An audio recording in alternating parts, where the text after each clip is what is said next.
What's the fastest you've wiped a smirk off someone's face? 1. I taught high school math. One of my students claimed I had made some mistakes while grading his paper and marked some correct answers as wrong. He wanted me to give him credit for those answers and change his grade. I refused, saying that he had changed his answers after the test was graded.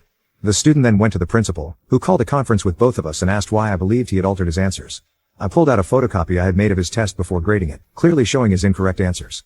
The student, in desperation, claimed that the photocopier had made a mistake. 2. A few months ago, I was at a sleepover with some friends, and we decided to play truth or dare. I didn't get along with one of the girls, whom we'll call M anyway. I chose dare, and M dared me to jump out of a window. This was especially cruel because M knew that I had a friend who had died by suicide in this way. I jumped out of a ground floor window instead. Then, it was M's turn, and she chose dare as well. I dared her to go home. She couldn't exactly refuse, as the other girls, who were also upset about her previous dare, pressured her. Watching that smirk drop off her face was the best feeling. 3. My dad went to a prestigious private school. He wasn't the best student and often didn't finish his homework on time. In his final year, his guidance counselor advised him to apply only to community colleges, saying he wasn't smart enough for a university degree.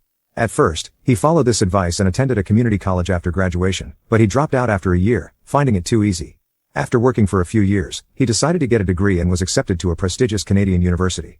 3 years later, he graduated with honors. 10 years later, he attended his high school reunion and saw that same guidance counselor. He approached him and said, "Do you remember me? I'm the student you said would never get a university degree. I waited a few years to tell you that I graduated with honors, at the top of my class." The guidance counselor replied, "Yes, I remember you. I am very surprised to hear that. I never thought you'd get a degree." My dad responded, "Well, maybe instead of telling people what they can't do, you should tell them what they can do and show them how they can get there. That's what a guidance counselor is supposed to do." The guidance counselor's smile faded after that.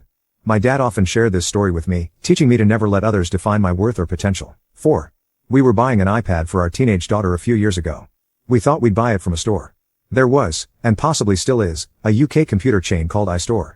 Although they aren't affiliated with Apple, they chose a name that suggests their focus. My wife and daughter selected the model and even chose a case. But at the checkout, the salesperson insisted we purchase an extra warranty. My wife declined politely. He asked her again, repeating his pitch, and she declined again. I was standing about 15 feet away, not involved in the transaction, when the salesperson turned to me and asked, "Are you sure she doesn't need a warranty?" I replied, "Do you want to go? We can just buy it on Amazon." My wife agreed. Maybe the salesman learned that day not to assume a woman can be overruled. He stood there, stunned, and I said, "You've lost the sale." She was the customer. 5. A friend of mine told a story about his father, who went to a very posh school in the UK. This was many years ago. His father was in a classroom where a strict teacher, wearing his academic gown, was taking attendance. He had just scolded another student for failing to address him as doctor, giving a speech about how people must use his proper title since he had earned that respect. Then he moved on to the student seated beside him, calling out his last name, Suffolk. There was no response. The teacher repeated, "Suffolk." Again, silence. Frustrated, the teacher approached the boy, who was smirking. "Why aren't you responding, Suffolk?" he demanded. The boy replied, "Because you got my title wrong, doctor. I am the Earl of Suffolk, so the correct address is my lord." My friend's father was indeed in school with the Earl of Suffolk, and it certainly wiped the smirk off the teacher's face.